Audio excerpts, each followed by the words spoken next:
Olá!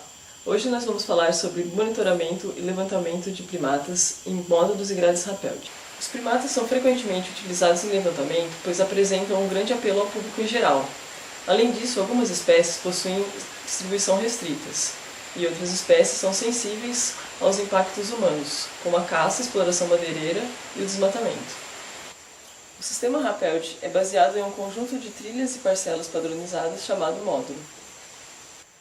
Os módulos possuem tamanho variado, mas o módulo padrão apresenta duas trilhas de 5 km, distantes entre si por 1 km. Os módulos eles podem estar distribuídos na paisagem. Módulos contíguos podem cobrir uma área relativamente grande. Estas são denominadas grades. As grades também podem ser de tamanho variáveis, mas as grades padrão representam 5 km por 5 km, cobrindo uma área de 25 km². As trilhas possuem parcela permanente, que são utilizadas para a amostragem de vários grupos. O levantamento de primatas utiliza um método de transecto de linha, que é feito na própria trilha. Os primatas precisam ser amostrados em transecto de linha, pois dificilmente são encontrados em pequenos trechos da floresta, como parcelas permanentes. Os transectos precisam ser lineares, pois as trilhas feitas por caçadores ou por outras pessoas que trabalham na floresta normalmente não contemplam todas as variações ambientais que existem na floresta. O método de transecto de linha é um bom método para mostrar primatas, que por serem arborícolas dificilmente são encontrados durante os levantamentos utilizando outros métodos, como a amostragem de rastros e fezes, ou aqueles que utilizam armadilhas fotográficas. O mesmo método pode ser utilizado para o levantamento de mamíferos de médio e grande porte, e para o levantamento de aves de maior porte, como as aves da família Crassidae. Antes de ir para campo, é importante fazer o levantamento das possíveis espécies que você vai encontrar, utilizando mapas de distribuição. Sempre que possível, utilize fotos da internet ou guias de mamíferos, como este da América do Sul, ou guias específicos de primata. Verifique que você leva consigo a planilha de dados e também a planilha de metadados. É bom você preencher a planilha de metadados antes de você ir para o campo. E se for necessário, você vai preencher no campo alguns outros dados. Os metadados são muito importantes, pois eles permitem que outras pessoas utilizem os dados futuramente, não necessariamente apenas as pessoas que coletaram os dados. Antes de ir para campo, tenha certeza de que você está levando todos os materiais necessários para o levantamento, e estes são: uma planilha de dados e metadados, lápis e borracha, GPS, binóculos, uma trena de 50 metros, uma boa lanterna de cabeça, pois você ainda vai sair ainda no escuro para estar no início da trilha às 6 horas da manhã. E uma rede de material leve que você vai utilizar entre o levantamento da primeira trilha e da segunda trilha.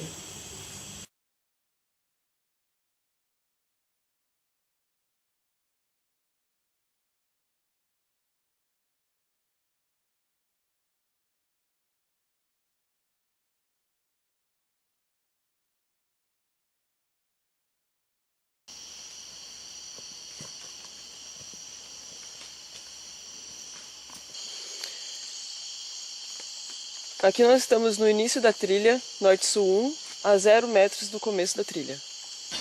O trabalho de levantamento pode ser feito individualmente, mas é mais seguro que você esteja acompanhado. Se você vai a campo com um assistente, se lembre que somente os dados registrados pelo observador é que serão utilizados para as análises de densidade. Caso um animal seja registrado por um assistente que não tenha sido visto pelo observador, esse pode registrar separadamente, mas não pode comunicar ao observador. Se começar a chover ou tiver ventos fortes durante o levantamento, você precisa parar e anotar o horário e o local na trilha. Quando você retornar, você precisa também anotar o horário. Se as chuvas persistirem por mais tempo, um tempo maior que 1 hora, é melhor que você abandone o levantamento e faça no outro dia. Algumas pessoas sugerem que você varra a trilha antes de iniciar o levantamento. Esse procedimento pode aumentar a detecção dos animais na trilha. No entanto, pode também aumentar o tempo e os gastos com o levantamento. Não esquece de anotar nos metadados se você varreu ou não a trilha. Esses dados são importantes porque podem ser usados depois para algumas análises. Agora nós vamos iniciar o levantamento, caminhando a uma velocidade de 1 a 2 km por hora, e o observador vai na frente.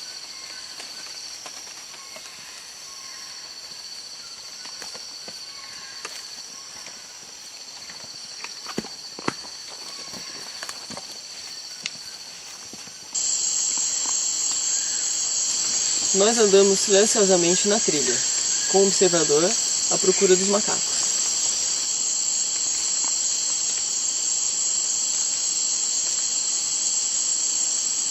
Vale a pena parar a cada 15 a 20 metros, porque é muito mais fácil detectar os animais quando você está parado.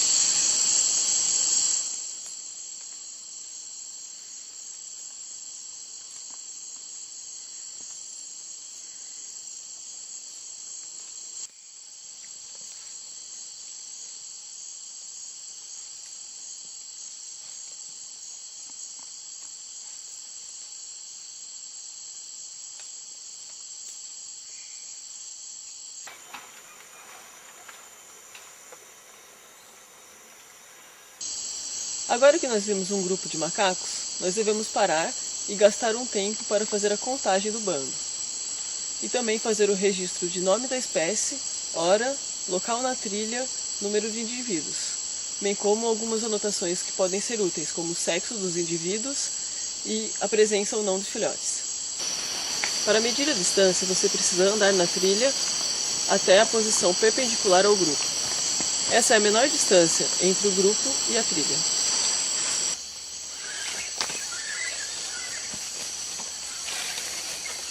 É importante que você tenha anotado as árvores onde os macacos estavam no momento do avistamento, porque na hora de tirar as medidas, eles já terão ido embora. O pesquisador que desenvolveu o programa Distance recomenda que você tire a medida até o primeiro indivíduo detectado. Já outros pesquisadores recomendam que você faça essa medida de distância até o indivíduo mais próximo da trilha ou até onde você estima que seja o centro do bando. Na dúvida, nós recomendamos que você faça as 3 medidas. Você pode utilizar um GPS para a localização do ponto na trilha. Mas de qualquer forma, você vai precisar marcar a distância na trilha. As trilhas rapeldes estão marcadas com piquetes a cada 50 metros. Você deve então utilizar uma estaca para prender a trena e esticá-la até o piquete mais próximo.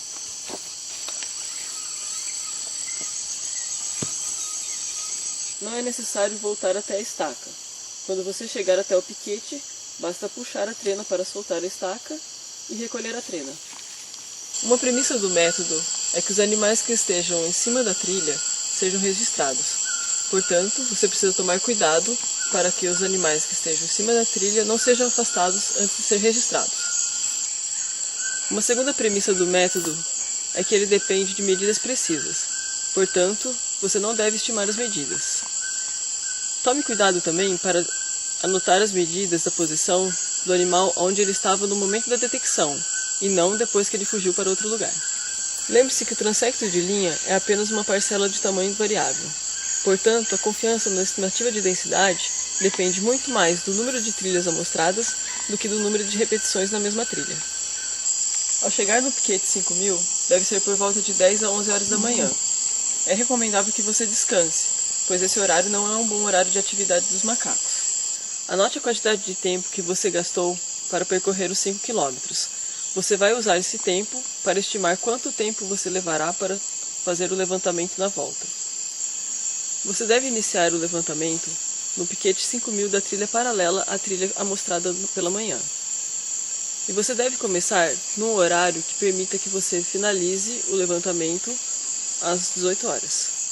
Não esqueça de depositar os dados, os metadados, em um repositório de dados públicos.